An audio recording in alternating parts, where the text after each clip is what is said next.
저는 부동산 전문인 클레어나입니다. 요즘 한국과 미국을 오가면서 생활하시는 분이 많아서인지 부동산과 관련돼서 상속에 관해서 문의하시는 분이 많이 계십니다. 그래서 오늘은 이 분야에서 아주 오랜 활동을 하고 계시는 전문 변호사님 이종건 변호사님을 모시고 말씀을 들어보도록 하겠습니다.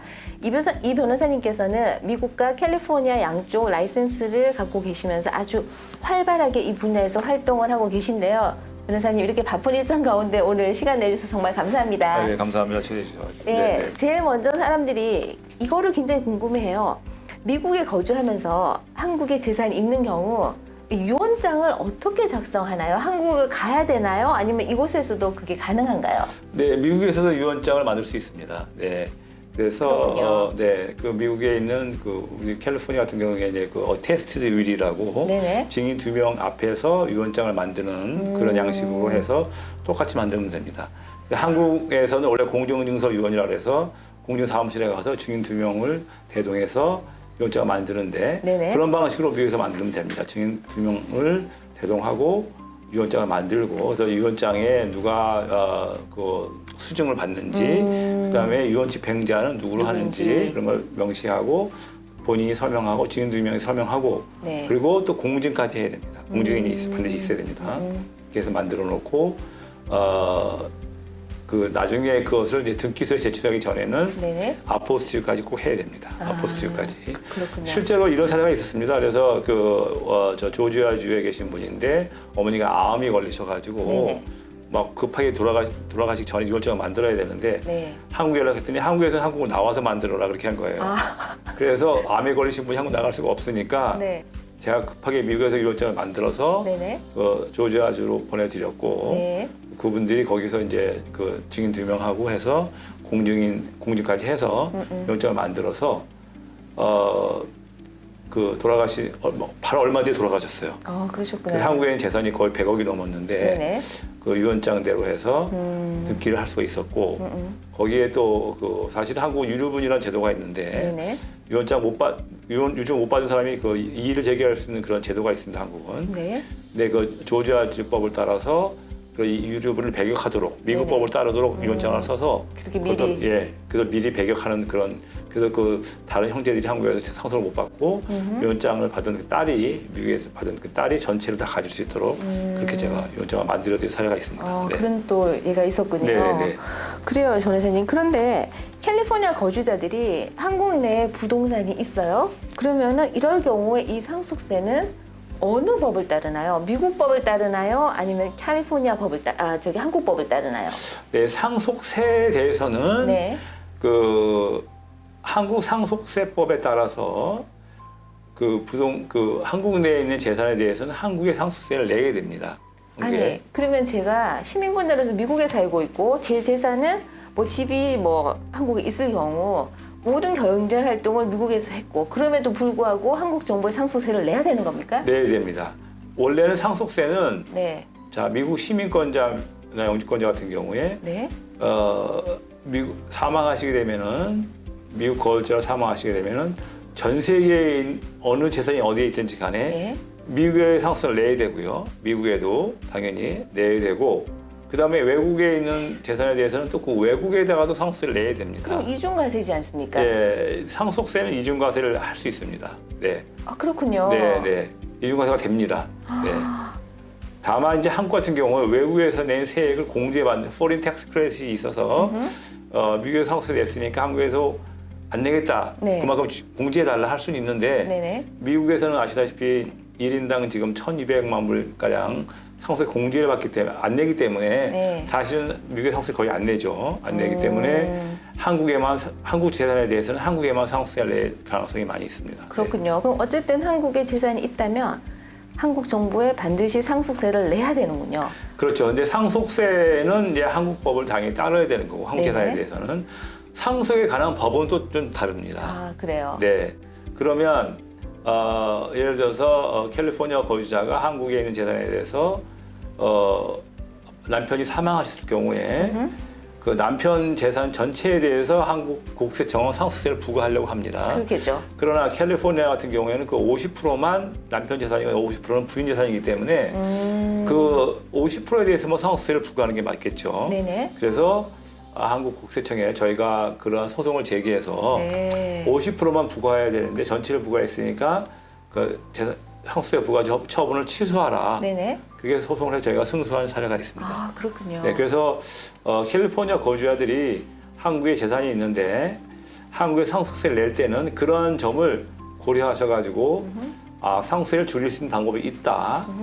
그런 포인트를 가지고 상속세를 신고할 때 처음부터 그렇게 신고를 들어가면 됩니다. 그래서 그런 점에 대해서는 저에게 연락하시면 어떻게 그렇게 준비할 수 있는지를 제가 알려드리겠습니다. 그렇군요, 변호사님. 그러면 반드시 그 상속세는 내야 되는 거면은 어떻게 이거를 좀 다르게 할 수 있는 방법, 적게 내거나 뭐 이렇게 할 수 있는 방법이 없을까요? 왜냐하면 제가 알기로는 한국의 상속세는 그냥 굉장히 상당히 높은 걸로 알고 있는데 평생을 거의 몇십 년을 미국에서 사시면서 경제활동을 여기서 다 했던 분들이 한국에 있는 재산에 대해서 아주 그렇게 많은 상속세를 내야 된다는 걸 어떻게 다르게 할 수 있는 방법이 없을까요?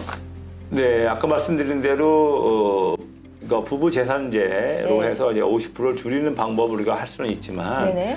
일단 그 50%로 해서 그 남편 것이라고 확정이 되면 네네.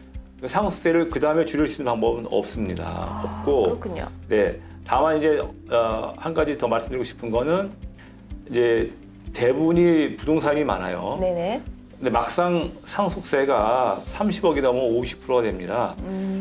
너무나 많은 상속세를 그쵸. 현금으로 내야 되기 때문에 네. 낼 돈이 없어요, 대부분이. 그래서 어떤 게 좋으냐면 그때는 이제 보험을 들어놓는 게 좋습니다. 보험을. 네, 생명보험을 들어놓으면은 그 대신 보험금도 보험료를 자녀가 내는 게 좋습니다. 그래서 자녀가 내고 해서 부모님 돌아가시고 나면 그 보험금을 타서 그 보험금으로 상속세를 내는 게 좋습니다. 네. 그러면 변호사님, 그 상속세라는 그 관점에서만 본다면 네. 한국의 부동산을 둘 이유가 없지 않습니까? 왜냐하면 그것을 갖고 와서 미국에서 투자를 하면 그 상속세법에 따라서 굉장히 많은 혜택을 볼 수, 거의 뭐 상속세를 안 내다시피 할 수 있는데 많은 사람이 그러면은 한국에다가 그 부동산을 둬야 될 이유가 없지 않습니까? 네, 그렇죠. 그런데 이제 그동안에는 그 한국 부동산의 그 가격 상승률이 굉장히 좋아서 그렇죠. 네, 한국에서 부동산 팔고 이민 오신 분들은 굉장히 후회를 많이 했죠. 맞습니다. 네. 네. 그런데 이제 이게 두 가지 면을 볼 수 있는데 현재 한국에 계신 분들도 네. 거주하고 계시는데 아파트 값이 너무 많이 올라서 뭐 여러 채를 보유하고 있고 또 뭐 재산이 몇백억 된다. 네네. 그런 분들은 상속을 준비하기 위해서 영주권을 취득하려고 미국으로 오시는 분들 꽤 있습니다. 팔고 미국 네네. 가져오시려고. 네. 그리고 여기에 계신 분들 같은 경우에도 역시 이제 부동산을 팔아서 네네. 미국으로 가져오기를 가져오는 원하시는 분들. 게 상속세를 줄이는 방법이 되겠는데 네. 문제는 이제 팔 경우에 양도소득세를 또 많이 내야 되니까. 그렇죠. 네. 그 차익이 너무 크니까. 그렇죠. 그래서 이제 양도세를 어떻게 줄일 것인가 네. 하는 문제에 대해서 또 계획을 세우셔야 됩니다. 네. 어떻게 하면은 그 양도소득세를 좀 줄일 수 있을까요? 그러면은. 우선은 이제 양도소득세를 줄이는 방법이 제가 볼 때는 이제 아셔야 될 게 두 가지가 있는데 첫째는 양도소득세는 그 개인별로 나옵니다. 그러니까 예를 들어서 그 집을 이제 미국에 계신 분들이 보통 이제 또 상속을 받는 경우도 있어요. 부모님이 한국에 돌아가신 경우에 네네. 형제가 다 같이 받을 것이냐 아니면 한 명이 받을 것이냐. 한 명이 받는 것보다 여러 명이 같이 받는 게 좋습니다. 왜냐? 만약에 5명이다 그럼 5분의 1 지분씩 가지고 있으면은 그 5분의 1 지분에 대해서 양도소득세를 부과합니다. 그렇군요. 그러니까 그 양도 차익이 줄어들죠. 그렇죠. 예, 그렇죠. 양도 차익이 1억이 넘어가면 45%를 부과하는 그런 정도가 되기 때문에 만약에 이게 집 팔아서 양도 차익이 2억이다. 근데 한 명이 갖고 있으면 2억에 대해서 양도세를 부과해야 되는데 5명이 갖고 있으면 4천만 원에 대해서만 그렇군요. 양도세를 부과하기 때문에 양도세가 줄어들죠. 네네. 그래서 여러 명이 공동으로 상속받는 것이 좋다. 두 번째, 양도소득세에 대해서는 장기 보유 공제와 1인 1가구 주택 비과세 혜택이 있습니다. 네. 주택 같은 경우에는. 예. 그래서 한국에 재산을 가지고 계신 분이라면 리타이어 하시고 미국 가셔가지고 네네. 거기에 사시는 게 좀 살면서 거주하면서 파는 게 좋습니다. 왜냐하면 거주자 같은 경우는 장기 보유 공제가 80%까지 혜택이 있고 그렇군요. 1인 1가구 주택 그 비과세가 9억까지 있는데 네. 비거주자 캘리포니아에 살고 있는 분들은 한국에 대해서는 비거주자이기 때문에 비거주자에 대해서는 1인 1가구 주택 혜택이 없습니다. 비과세 혜택이 없고 네네. 장기 보유 공제도 30%밖에 안 해줍니다. 그러니까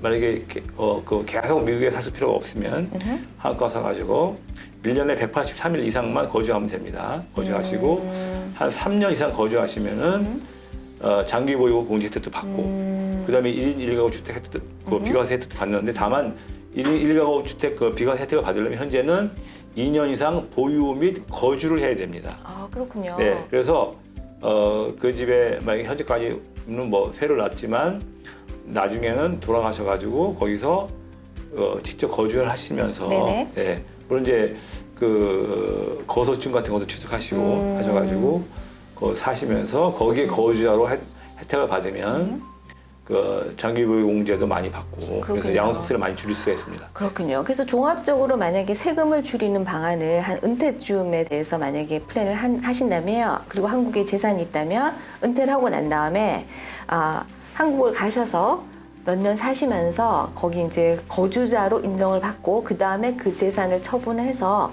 양도소득세를 줄이고 그 다음에 그 재산을 다시 미국으로 옮겨와서 부동산에 투자하시고 상속을 하시면 거의 아주 거의 뭐 부부의 경우에는 2,500만 불 정도까지 세금을 안 낼 수 있으니 그게 결국 베스트 방법이겠네요. 그렇죠. 그리고 이제 한 가지 또 아셔야 될 거는 이제 양도 차액에 대해서 한국에서 양도소득세를 내죠. 네네. 네, 미국에도 양도세를 내느냐 그런 질문도 많이 하시는데 맞아요. 그 질문 많이 합니다. 네, 연방에는 안 냅니다. 안 내고 이제 캘리포니아 주에서는 왜냐하면 한국과 미국에는 그 양도 차익에 대해서 비과세, 그러니까 이중과세 방지 협약이 있습니다. 그래서 한국 정부에 낸 세금을 그대로 미국 정부에 가져와서 공제를 받을 수 있기 때문에 결국에 안 내게 되는데 네네. 다만 그 공제를 캘리포니아 주정부는 안 해줍니다. 캘리포니아 주정부하고 대한민국하고는 이중과세 방지 협약이 없기 때문에 캘리포니아 주정부에서는 한국에 낸 세금에 대해서 공제를 해주지 않기 때문에 그대로 캘리포니아 주 인컴 텍스 약 10% 넘게를 그대로 내야 되는 그런 가능성이 높습니다. 그거는 이제 피하기가 이제 힘든 피하기 부분이네. 힘들죠. 힘든 그래서 부분이네요. 어떤 분이 심지어는 또 그걸 피하기 위해서 네. 그 주인감 텍스가 없는 주로 이주를? 이주한 다음에 한국 부동산을 팔아서 가져오는 분도 있습니다. 왜냐하면 양도 차익이 굉장히 큰 경우에 만약에 캐피탈 게인이 뭐 100억이 된다. 그렇죠. 그럼 10%만 해도 10억이기 10억이죠. 때문에 네. 그걸 줄이기 위해서 타주로 이사 가시는 분들이 그렇군요. 있습니다. 네. 그래요, 변호사님. 그리고 어떤 분이 또 리빙 트러스트를 이제 작성을 하는데 한국에 있는 그 재산을 리빙 트러스트에 그냥 기재를 하면 끝나나요? 맞나요? 어떻게 하면 되나요? 네, 그 리빙 트러스트에 뭐 넣을 수는 있습니다만은 한국 재산에 대해서는 그 리빙 트러스트로 타이틀이 넘어가지 않기 때문에 네네. 네, 그 유언장을 별도로 만드셔가지고 네. 한국 내에 있는 재산 또 그 부동산에 대해서 누가 그거를 유증을 받을 것인지를 명시한 유언장을 만드셔야 그렇군요. 돌아가시고 나서 그 베네피셔리 앞으로 그렇군요. 그 등기와 재산이 넘어갈 수 있습니다. 그래요. 그러면 리빙 트러스트를 만들 경우에 한국에 있는 재산에 대해서는 별도의 유언장을 반드시 만들어야 하는군요. 네, 그렇습니다. 그래요, 여러분. 정말 오늘 너무 많은 것을 배웠습니다.